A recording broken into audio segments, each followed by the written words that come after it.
আবার মিজোরামে কাজ করতে গিয়ে দুর্ঘটনায় মৃত্যু হলো এক মালদার শ্রমিকের। গুরুতর আহত আরও এক মালদার শ্রমিক। মালদার পুকুরিয়া থানার অন্তর্গত চৌদুয়ার গ্রামের বাসিন্দা রফিকুল শেখ গত শনিবার মিজোরামে শ্রমিকের কাজ করতে যান। সেখানে একটি রেল ব্রিজে নির্মাণের কাজ চলছিল, আর সেখানেই দুর্ঘটনাটি ঘটে। ঘটনাস্থলেই তার মৃত্যু হয়। এই ঘটনায় ঠিক পাশের গ্রাম লক্ষ্মীঘাটের আর এক শ্রমিক মাসিদুর রহমান গুরুতর আহত হয়েছে।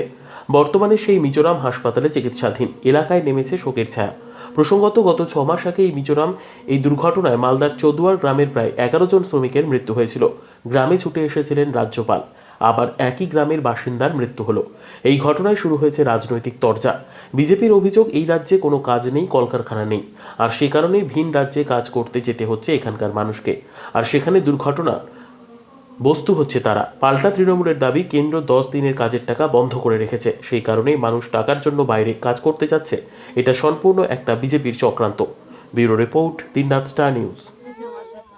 হ্যাঁ, জিজ্ঞেস করলাম যে খাওয়া দাওয়া হয়েছে, তো বলছে হয়েছে খাওয়া দাওয়া। আমাকে বললো যে কী করছো, বললাম যে ধান সিদ্ধ করলাম তো, আর বাচ্চার জন্য দুধ খাওয়া তৈরি করছি।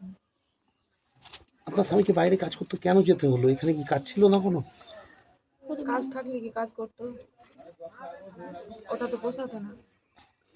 প্রতিদিন তো হয় না কাজটা, একদিনই হয়।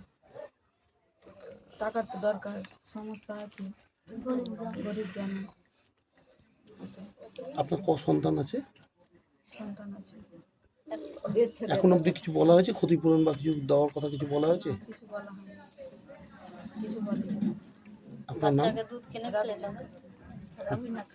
কবে কথা হয়েছিল এখানে? শনিবারে। হ্যাঁ, ও কি কোথায় গেছিল কাজ করতে? কি হয়েছিল? এর আগেও তো এখানে এরকম ঘটনা হয়েছিল। কেন আপনাদের ছেলেদেরকে বারবার কাজ করতে পাঠাতে হয়?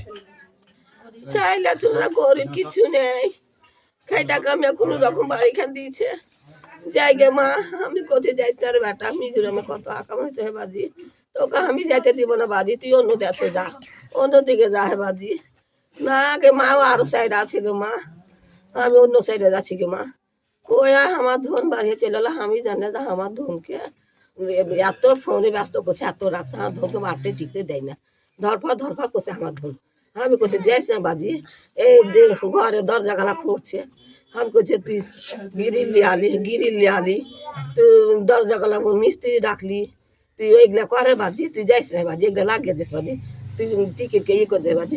আগে মা আমার ঘরে থাকবে গে মা, আমার ঘরে একলে থাকবে মা, আমার করবি মা। এমনি কইলে কই আমার ধরে লেথিয়ে দিলে আমার একটা চেষ্টা দেওয়া ওকে কইছে দিই কাকু আমার ঘরে একটা মিস্ত্রি লিয়া আমার দরজা খান লাগিয়ে দিয়ে কাকু আমার ধন কই তখন বার হইলো যে আমি আমার বাপের বাড়ি ছিল, বেটির বাড়িতে ওঠে নেবে আমাকে যাওয়া হয়ে গেছে। আমার ধনকে ফোন করে ডাকতে গেল যে আমাকে নিয়ে আইলো, ওঠেনে নিয়ে আয় না, আমার ধন এটা পয়সা পয়সা গোসল করে আমার ধন এটা খাইলে খাইয়া আমার ধন যখন বেগ টেগ সাইনটা, তখন আমার ধন আমাকে ওষুধ দিলে হাতে যে মাগে জ্বর গেছে ওষুধ খা কইয়া হাতে আমার ধনের ওষুধ খিলিয়া আমাকে ছুঁয়া গেল দিয়া ভাত সালন খাইয়া তখন এসে একটা বেগ সাঁপি লেলে সাইনটা আমার ধন একটা বেগ আমি লিনু, একটা ধন আমার ধন একটা বেগ। আপনার কি একই ছেলে? হ্যাঁ, একই ছেলে আপনার? দুইটা ছেলে। আরেক ছেলে কোথায় থাকে? আর এক ছেলে আছে দিল্লিতে আছে। হ্যাঁ, দিল্লিতে আছে বাড়ি আমার ধন লিয়া আমার ধনকে খিলেটি লিয়া আমার ধন। আপনার নাম? সারেফা। একটু নাম। সেখানে তো এখানে কোনো কাজ নাই, বাড়িতে থেকে হয়তো ছোট বাচ্চা 6 মাস পেরিয়ে 7 মাসে পড়েছে, তার খরচ অনেক। এখন বাইরে না গেলে তার হয়তো খরচ বহন করতে পারে না, নতুন বাড়ি করছে তো বাড়িরও খরচ সেরকম জোগাড় করতে পারছে না। কিন্তু বাইরে গেলে কিছু বেশি ইনকামটা হবে, সংসারটা চালাবে, বাড়ির অসুবিধাটা মেনটেন হবে, এই বলে বাইরে গেছে। শুনলাম শনিবার 12টার সময় এখান থেকে বাড়ি থেকে বেরিয়েছে, তারপরে ওখানে গিয়ে রাত 11টার দিয়ে বোধহয় পৌঁছেছে। সকালে আবার ফোন করে বাড়িতে বলেছে যে আমি কাজে বেরিয়ে গেলাম। তারপর ওখানে সাহেব সাথে কথা বলতে গিয়ে এখানটা ফোনটা করে দিয়েছে যে কাজে গেছে। তারপরে শুনলাম কি না 11টার দিকে, সেটা কি অত আমরা কিছু কাজের সম্বন্ধে জানছি না, অত বলতে পারবো না কীভাবে নিচে থেকে সেটা কেটেছে। আপনার নাম? আমার নাম শেখ জাম্মু আলী। যিনি মারা গেছেন কে হয় আপনার? আমার ছোট জামাই হয়। এই তৃণমূলের রাজ্য সরকারের আমলে সারা পশ্চিমবঙ্গে কর্মসংস্থানের অবস্থা একদম তলানিতে ঠেকেছে। রাজ্য সরকারের কোষে টাকা নেই, এদিকে আমাদের মুখ্যমন্ত্রী মাননীয়া তিনি খেলামেলা করে ফিতে কেটে বেড়াচ্ছেন। আজকে মালদা জেলাতেও মানুষের কর্মসংস্থান নেই। মালদা জেলার প্রায় কয়েক লক্ষ মানুষ বাইরে কাজ করতে যায় এবং প্রতিদিনই এরকম দুর্ঘটনার খবর আসে, যেমন গতকাল পুকুরিয়ার ঘটনাটা ঘটেছে। আমরা রাজ্য সরকারের কাছে বলবো যে প্রতিটি পরিবারের একটা চাকরির ব্যবস্থা যাতে করা হয়, যাতে সেই পরিবারটা বাঁচতে পারে, এবং রেলের কাছে আবেদন করব যাতে রেল পর্যাপ্ত পরিমাণে তাদের দেখে এবং তাদের সহযোগিতা করার চেষ্টা করে। করছে এই রাজ্যে কোনো কাজ নেই, সেই কারণে ভিন রাজ্যে কাজ করতে গিয়ে দুর্ঘটনাগ্রস্ত হয়ে শ্রমিকদের মৃত্যু হচ্ছে, কি বলবেন? এটা খুব দুঃখের কথা। মালদা জেলার শ্রমিকরা আজকে 100 দিনের কাজও পাচ্ছে না, টাকাও না পাওয়ার জন্য পরিবারকে, মা বাবাকে মুখে অন্ন তুলে দেওয়ার জন্য বাইরে কাজে যেতে বাধ্য হচ্ছে। বিজেপি সরকার টাকা বন্ধ করে দিয়ে তারা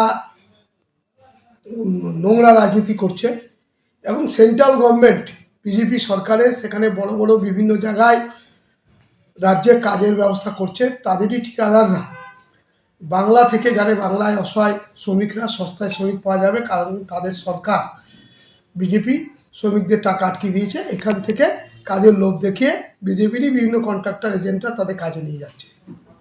এখন মানুষ ওখানে কাজে গিয়ে রেলের কাজে এর আগেও পড়েছে। আবার আমাদের এই মালদা জেলার রতুয়া টুয়ের মানে আমাদের আড়াইডাঙ্গার এলাকা শ্রমিক ভাইরা মৃত্যুবরণ করেছে। এটা সম্পূর্ণ বিজেপির চক্রান্ত। 100 দিনের কাজের টাকা যদি পেয়ে যেত তাহলে কিন্তু মানুষ আর বাইরে যেত না। তাদের যে পুঁজি লাগানো আছে বা যে টাকাটা লেগে আছে তাদের, সেটা তো বলবো ওদের পুঁজি হয়ে আছে।